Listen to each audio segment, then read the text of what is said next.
BFM Business et 01net.com présentent Tech & Co, le grand live du numérique avec Sébastien Coineau. Et c'est parti, l'actu tech de ces dernières heures, derniers jours et de ces derniers mois, parce qu'on va faire ensemble le bilan de cette année 2017, si vous le voulez bien. Avec nous ce soir, Laurent Ruben de French Accelerator, de passage effectivement à Paris, généralement installé à Los Angeles, entre autres. Laurent, bonsoir, bienvenue. Bonsoir. Moi, je tutoyais, on se tutoie dans la vie, tu viens régulièrement nous voir, donc on va pas changer ça ce soir. Frédéric Berger est avec nous. Fred, bonsoir. Bonsoir. De bfmbusiness.com. Pascal Samama aussi, un confrère bonsoir, du Internet. nous on va se vous voyer. Salut Pascal, pour une fois on va se oublier, tu as raison. Et Frédéric Simotel, éditorialiste high-tech, c'est ton titre, moi j'y suis pour rien. Ici à BFM. C'est ce que je fais, c'est mon métier aussi, donc ça tombe bien. 25 ans, messieurs, dames, c'est comme Nutella. Voilà. On est né dedans et on continue. C'est parti. Peut-être avant de débriefer l'année, on va commencer J0 ou J-1, je sais pas. Chauffeur privé racheté par Mercedes. Qui veut commencer là-dessus? C'est quand même la nouvelle un peu waouh de cette fin d'année. Nous, c'est pas comme la bourse, il n'y a pas de trêve des confiseurs. Jusqu'au bout, jusqu'au 31, on aura de belles surprises. Laurent Ruben. Chauffeur privé, c'est vraiment un pavé dans la mare pour Mercedes pour essayer de contrer les Américains avec les Uber et aussi les Chinois avec Didi. Je pense qu'il y a un vrai positionnement européen pour devenir vraiment l'alternative et contrôler surtout la stratégie de voitures autonomes.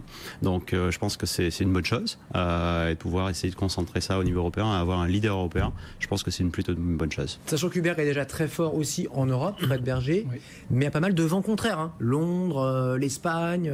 Uber, c'est pour l'année Annus Horribilis pour Uber. Il est temps que ça se termine. Parce que j'ai jamais vu une société prendre autant de coups de toutes parts, sans parler du changement de son PDG. Du CIO, Travis Kalanick qui est parti. Ouais. Non, c'est une année terrible pour Uber. La dernière en date de l'opération étant bien sûr la décision de la Cour de justice européenne qui l'assimile à une société, un prestataire de transport, et non pas une société de technologie, avec toutes les conséquences qui vont en découler. Pour revenir sur Daimler, donc effectivement, c'est aussi une société allemande qui investit beaucoup dans la high-tech et beaucoup dans ce genre de société. Ils ont racheté des sociétés allemandes dans l'autopartage. Donc effectivement, là, c'est une société de VTC. C'est assez cohérent avec ce qu'ils ont déjà fait. Ils ont même presque une boulimie. Donc en France, ils n'avaient rien fait. Ils ont racheté le numéro 2 ou 3, je ne sais pas comment on l'appelait. Numéro 2, voilà. Et de loin, c'est le seul qui a vraiment résisté. Donc ils ont fait main basse sur le numéro 2 en France. Je trouve qu'on est encore avec des gros acteurs français encore frileux, qu'on se fait shipper un Français par un Allemand. Et on se dit, mais quand est-ce que les Français vont commencer à réagir? Bon, on voit dans d'autres domaines, Thales a sorti 4 milliards pour, presque 5 milliards d'ailleurs pour racheter Gemalto.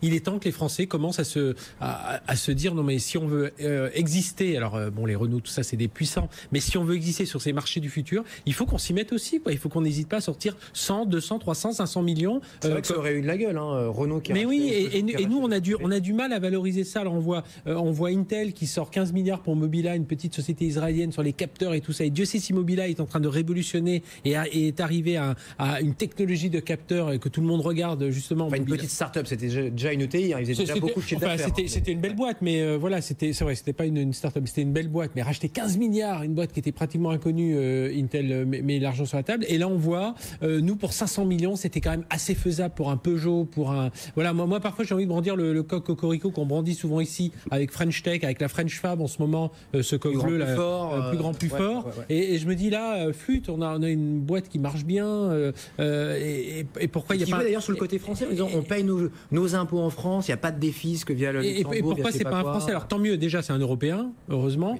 Oui, mais on a déjà eu des robots qui sont partis, on a eu... Aldébaran avec Aldébaran.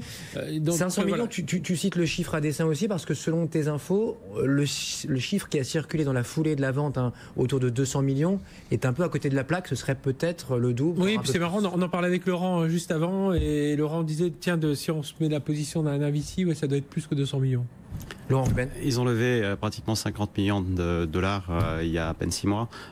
Les investisseurs qui ont investi 50 millions 6 mois auparavant ne vont pas se contenter de x2 en termes de valorisation. Donc je pense que la valorisation est bien meilleure que celle-ci. Bon, il est venu nous voir effectivement dans la foulée, Yann Asquette. Oui, ils nous vendent le truc. Voilà, moi, il me fallait quelqu'un pour accélérer. J'avais pas, face à Didi, face à Uber, je pouvais pas attaquer le monde. Hein. J'avais 2-3 villes en France et puis c'est tout, quoi. Non, mais il y a deux choses. Il y a d'une part, effectivement, le réveil de l'industrie automobile sur la voiture autonome. On se demandait quand ça allait arriver, parce qu'aux États-Unis, General Motors n'a pas attendu pour se lancer là-dedans.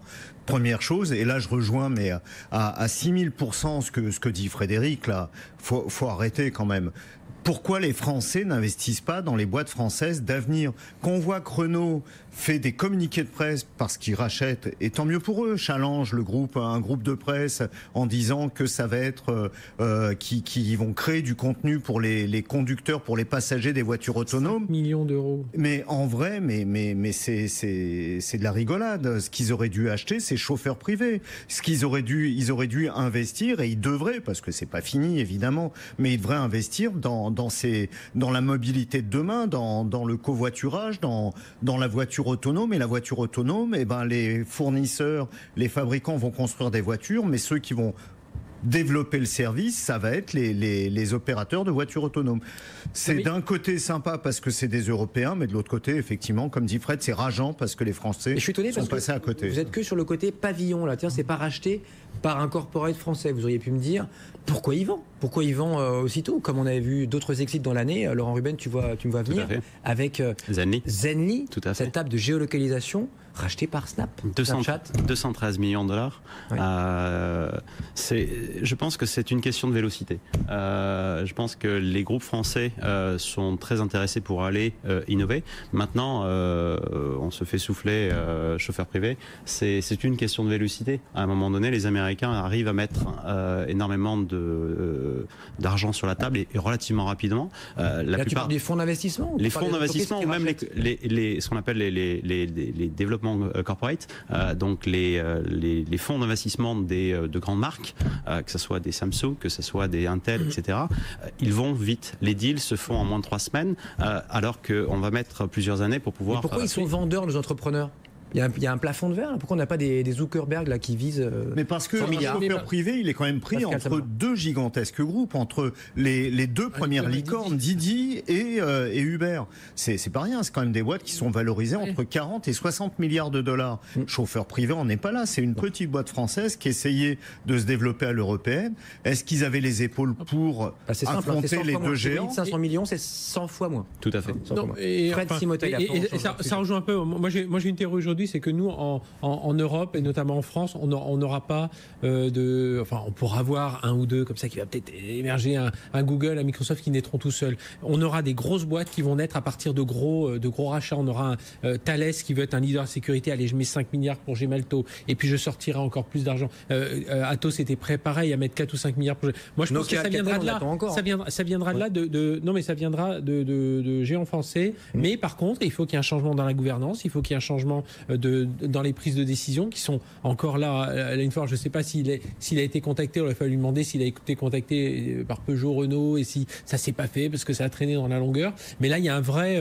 là, il est temps de se changer un peu l'état d'esprit parmi la gouvernance de nos grands groupes. Alors, c'est pas facile de prendre des décisions. Je peux pas me mettre à leur place de dire on va signer un chèque de 500 millions avec c'est beaucoup, même pour un constructeur français, c'est beaucoup. Hein. Ouais, c'est beaucoup, mais là, il faut oser, il faut risquer. On est dans un domaine où parfois on peut se perdre. Hein. Il y a des valorisations qu'on a vues chuter, donc il y a des risques à prendre. Mais là, il faut les prendre parce qu'aujourd'hui, on parle d'intelligence artificielle, on parle de tout ce qui arrive, la voiture autonome. C'est une course de vitesse. On voit ces géants, ils sont valorisés parce qu'elle le dit des dizaines de milliards. Là, il faut se bouger. La French Tech qui quand même va briller en début janvier, là, 7, 8, 9 janvier. À Vegas, c'est pas loin de chez toi, Laurent, puisque tu es basé à Los Angeles. C'est quoi? C'est une demi-heure d'avion, je sais pas. C'est une demi-heure d'avion, c'est 3 heures de route. Bon, 3 heures de route. Il y aura des centaines de startups françaises, encore un niveau record. À 3-4 près, on en avait plus que les Américains eux-mêmes. Tout à fait. 320 startups au total. Ouais. C'est une année record. Plus de 40% d'augmentation par rapport à l'année dernière. Ce qui est important, c'est de comprendre pourquoi ils viennent surtout à CES. Et on vient de lancer une étude sur notre site hier. Plus de 80% d'entre eux, en fait, viennent surtout pour pouvoir ouvrir de nouveaux marchés. Et ce qui est assez intéressant, c'est que pas tous tous viennent ouvrir dans des marchés en s'installant aux États-Unis. Seulement 4% d'entre eux réussissent à s'installer.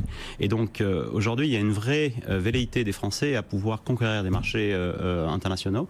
Et je pense que CES aujourd'hui, c'est plus seulement des objets tech connectés qui servent plus ou moins à quelque chose. On arrive aujourd'hui avec une vraie qualité de produits qui arrivent. On voit des gens comme OLEDcom qui arrivent avec une lampe connectée qui va propager du Wi-Fi. On arrive avec des gens comme Concierge que vous aviez reçu il y a quelques temps, qui arrivent avec une cloche connectée pour pouvoir gérer la maison quand vous n'êtes pas là. Le casque Debussy là, qui nous promet un son extraordinaire et qui va se vendre à $5 000. Ça, c'est un truc de fou, ça. Même Apple n'aurait pas osé là. Ah oui, tout à fait. De Vialet a réussi avec $3 000, mais ça c'est une vraie innovation. Bon. Ce que je vois aussi, c'est surtout non seulement les objets connectés, mais aussi la deep tech. On voit l'arrivée de technologies qui vont disrupter, non pas tout de suite, mais potentiellement dans les 5 ou 10 ans. Et là, on voit de vraies technologies qui arrivent là. Fred Simotel, il y a des dizaines de boîtes déjà qui sont primées, parce que souvent on fait ça à l'automne, avant le CES, et qui vont donc d'ailleurs là cette année, je crois qu'ils vont bien présenter le truc. Ils seront ensemble, là, toutes les boîtes primées. Alors tu sais par catégorie, effectivement santé, IoT. Hier on avait avec nous une femme qui fait un robot pour le textile, pour l'industrie du textile, un mannequin robot si tu veux. EVK, Voilà, qui a EVK effectivement.